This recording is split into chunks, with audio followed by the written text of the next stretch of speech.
Tu te souviens de la dernière fois où tu as entendu la télé être critiquée par ses pairs? La télé critiquant la télé? Je te parle de critique argumentée, de construction intellectuelle ou méthodologique, journalistiquement parlant. Sortir de temps à autre du narratif spectacle pour offrir aux téléspectateurs de l'autocritique, de l'authenticité, de la transparence en sorte. Tu t'en souviens? Difficile, hein? Peut-être parce que ça n'a jamais existé, ou si peu. Alors, penses-tu que la télé soit inattaquable?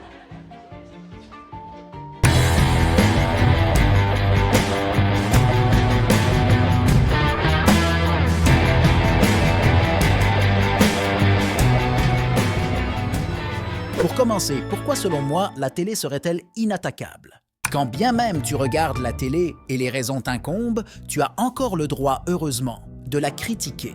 Tu sais précisément citer le ou les programmes qui te rebutent ou ceux qui te plaisent. Tu te souviens certainement de la dernière fois où tu as critiqué une émission.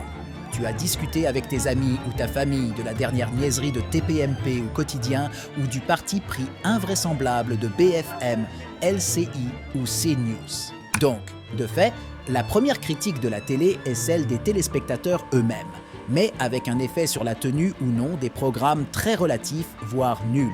Bien sûr, tu m'opposeras que les téléspectateurs ont le pouvoir de l'audience, mais l'audience calculée par médiamétrie ne représente qu'un élément de la justification commerciale, pas de la qualité, ni de l'enthousiasme des téléspectateurs. Mettons ce point de côté, on en reparlera longuement dans d'autres vidéos. Aussi, je suis sûr que lorsque tu critiques la télé, ton intuition te dit que les producteurs de ces programmes s'en tapent. Et je te donne raison.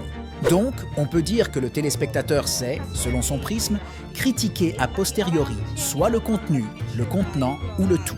Mais à aucun moment, il n'a eu à se prononcer a priori sur ce qu'il voulait, aimerait ou aurait aimé voir dans ses programmes télé.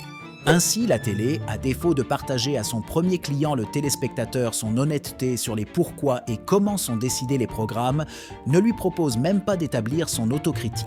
Elle s'autoconditionne dans des programmes idéologiques, dans de pseudo-guerres de positions politiques ou d'ego. Aujourd'hui, selon moi, la télé est inattaquable. Mais voyons pourquoi. L'histoire semble confirmer cette thèse. Dans les années 90, en 1995 exactement, est née une émission appelée Arrêt sur image. Diffusée sur France 5, elle créait et partageait une critique appliquée aux émissions de la télévision de l'époque. Un contrôle de la télé par la télé qui avait sans conteste les faveurs des téléspectateurs. Cette émission enquêtait, décortiquait, certes avec un prisme spécifique, les méthodes ou raisonnements tenus par les journalistes à l'origine des reportages ou des émissions. Elle avait même l'honnêteté de proposer un droit de réponse filmé aux protagonistes. Toutefois, ils se sont arrêtés en 2007 conséquence d'une ancienne critique qui avait blessé l'ego d'un présentateur devenu président de France Télévisions à ce moment, le fameux Patrick de Carolis. Il est vrai que l'on restait bien loin des lanceurs d'alerte, avec parfois même quelques soupçons de complaisance qui tendaient à une instrumentalisation voulue du téléspectateur. Dénoncer une demi-vérité de surface sans jamais en dénoncer le mensonge multiforme tissé en profondeur.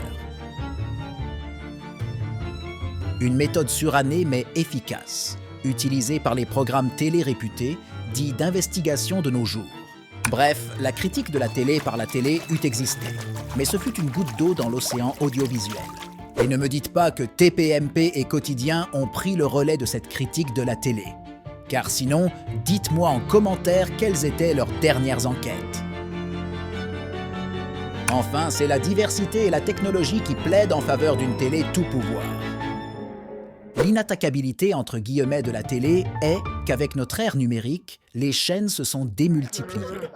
En effet, nous avons une quantité gigantesque de chaînes, la plupart hors TNT, payantes, et qu'il est difficile honnêtement aujourd'hui de critiquer dans son ensemble. Simplement parce que la télé est devenue si composite qu'elle est difficile à analyser. Ainsi, pour être tout à fait juste, si l'on voulait critiquer la télé, il faudrait avoir un œil sur les plus de 200 chaînes qui existent aujourd'hui à disposition en France. Alors, de facto, nous considérons la télé comme étant seulement la TNT. Mais le constat est pour moi relativement simple, et c'est ici mon parti pris. À partir du moment où nous avons besoin de mettre à disposition 200 chaînes, c'est qu'il y a fondamentalement un problème de qualité dans les premières, celles les plus regardées. Ce qui ne veut pas dire forcément que toutes les chaînes soient strictement mauvaises, mais qu'elles ne savent pas répondre aux attentes des personnes qui les regardent. Et ces personnes regardent les premières chaînes par défaut de ne pas pouvoir ou vouloir se payer les chaînes additionnelles si tant est que ces dernières offrent réellement quelque chose. En outre, il n'existe aucun levier que tu pourrais actionner pour réclamer un programme ou une émission avec un thème en particulier. De même qu'il n'existe pas une chaîne qui serait modulable selon le vote des téléspectateurs. À notre époque technologique, c'est bien que la télé se moque de nous. Il n'y a rien pour toi. On t'impose ce que tu regardes et on te donne l'illusion de choisir avec ta télécommande. Donc au final, la télé est inattaquable. Tout du moins frontalement. C'est ici que je conclus. Ce que vous regardez est ce que vous êtes. Et votre choix pourrait très bien vous guider à regarder des programmes réalisés par des créateurs indépendants sur Internet. C'est la beauté de cet outil. Il nous donne le pouvoir de choisir ce que l'on regarde. Et choisir, c'est être l'entrepreneur de son cerveau pour lui faire du bien. C'est ici que Contre TV intervient. Il peut être ton outil pour rassembler les contenus vidéo des créateurs talentueux et inspirants d'Internet. Il te permettra aussi de découvrir les goûts similaires ou différents de la communauté. La promesse de Contre TV est de nous aider à nourrir nos cerveaux de manière plus intelligente et de faire de nous, hommes et femmes, des êtres mieux construits.